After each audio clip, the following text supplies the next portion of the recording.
think it's a loaded question just without being able to watch the film, go back and look at it. So once we get a chance to do that, kind of sit down as a group and make those decisions.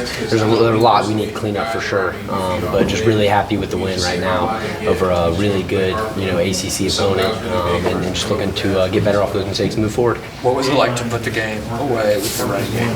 Oh, it's freaking awesome. I absolutely love it. It just brings a smile to my face. We had to step up. We didn't have as much of an impact in the first half. And coming out of halftime, we knew that we were going to have to step up, Phil and I.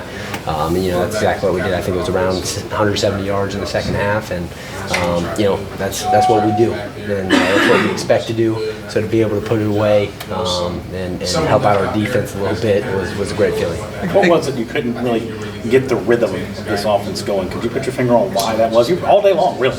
Yeah, I think it's just singular mistakes on drives that are just momentum killers, whether it's a penalty, whether it's a turnover, just something along those lines that set you back. Negative plays or plays where you don't gain anything makes it a lot harder to call, a third and long than a third and short.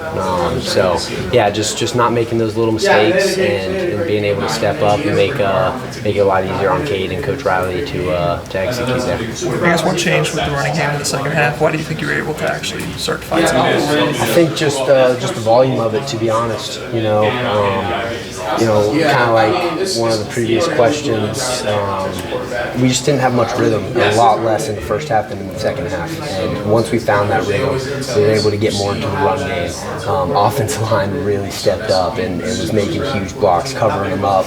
Phil and I were seeing the field doing well, and making the secondary miss and getting into that third level. So we were pumped to be able to get it rolling. But yeah, huge shout out to those big boys up front for clearing the holes. I guess what is it like though? I mean, at Syracuse was a lot of opportunity there, and then early in that first half, I think you had like 4 carries for 11 yards. What was it like going into that halftime? Yeah, I think I just want to see this team be victorious at the end of the day.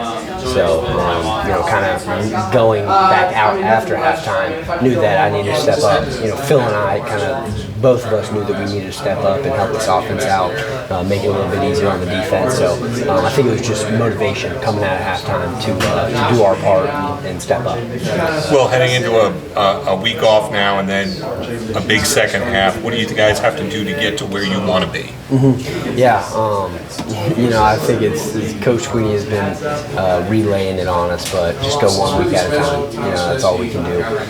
Each week is a season of its own, and we just got to be 1-0 every week. So to be able to do that and focus, we've got a great schedule, last 6 games of the regular season.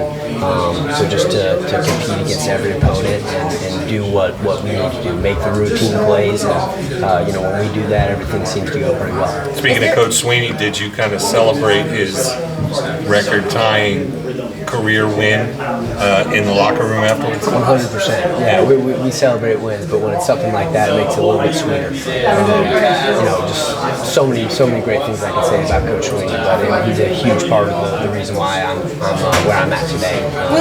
Is there some, go ahead. Is there some frustration that things just aren't smoother yet, any easier yet through the offense? No, not for me. I think that as an offense, we're just trying to continue to get better. We know there's going to be hiccups and things going, not our way, but I felt really smooth, kind of up to this point. We're never going to be something that, we always get people's best is what I'm trying to say, right? So you get a week like last week against Syracuse where they're trying to stop the run game and, Tyler Brown has a huge one. Cade does a really good job scrambling on third down. Then you get to this week.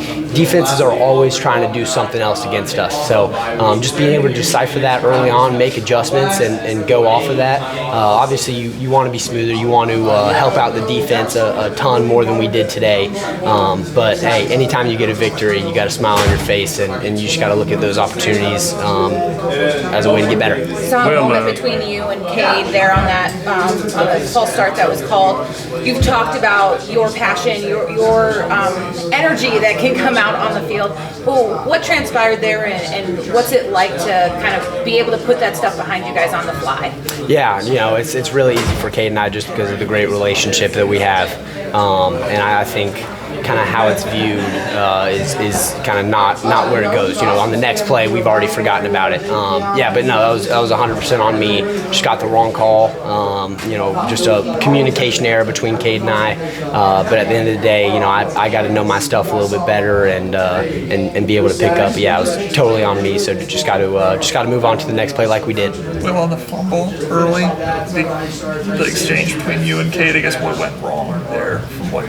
Yeah, it's entirely on me too.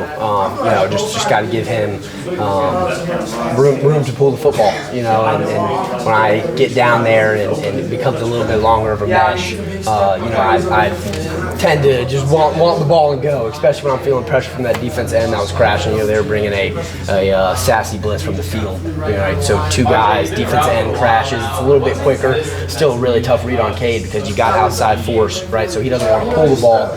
That's why the mesh was a little longer. At that point, it's just kind of one or the other, hand the ball or take it. But I didn't really give him that opportunity. So yeah, that was entirely on me too. Just got to do a better job from my point of view. Will, you mentioned the second half. You and Phil just seemed to find a flow, find the gaps, find the openings as the game went on. You guys made some crucial plays that kind of kept everything in our favor. What do you think of how the game went along from just first to fourth on a pretty crazy day? Yeah. I freaking love it, especially there in that second half. Phil and I kind of conversed at halftime and knew what we had to do, knew that we had to step up. So to go out there and really just fulfill our mission, being able to get in the end zone from my part, and then Phil at the end of the game just burying them, putting them 6 feet under. That's just what we preach as a running back room, and to go out there, do it, to lead this football team to victory, it's a great feeling. What was the message from Coach Spiller at the half? I mean, like I said, kind of came out a little slack, but then just picked things up. What was the message from Coach Spiller as the game went on? Yeah, it's just to continue to be positive and that the volume's going to increase. So make the plays, right? We kind of knew going into the second half that we were going to get a little more of an opportunity, and that we had to make the most of it. So that was really his message to us. But Coach Spiller does such a great job of knowing how to motivate us and what positions to put us in, and that's why we were ultimately so successful in the second half. So huge shout out to him.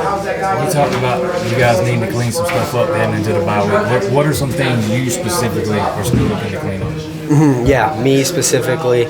I think protecting myself a little bit more, obviously, right? Had two funny jumps today, so just going back, looking at that, seeing how I can do a better job of protecting myself as a running back, and then just I think for me as a leader, just continue to grow, continue to just delegate the responsibilities, keep the energy up on the sideline, and just put people in positions to succeed. That's something that I can continue to get better at, and then my on the field play is just continuing to be patient out there. I think you saw it the first drive out of the second half, but we had a lot of gap schemes, and I showed great patience, and they were great plays. O-line had them up, got into the second and third level, and was able to make a couple people miss, and we got some momentum rolling. So I'd say those are three facets. Just can go back and just continue to improve my game on. Will, what do you think about the way the defense played today and how they kept you guys in it? I absolutely love them to death. I was in the locker room hugging all of them, including Coach West and all the defensive coaches. I mean, they did a hell of a job, for us to turn the ball over and give it to Wake Forest on the 9-yard line, and for them to only get a field goal out of it, and really just the whole first half with how we were playing the fields. We were always backed up, given to them with really good field position. They played unbelievable, tremendous. That D-line. Secondary, when you talk about the cornerbacks that had to come in and step up today with Jaden Lucas and Toriana Pride, I mean it's freaking unbelievable, and they deserve all the glory for what they were able to do today.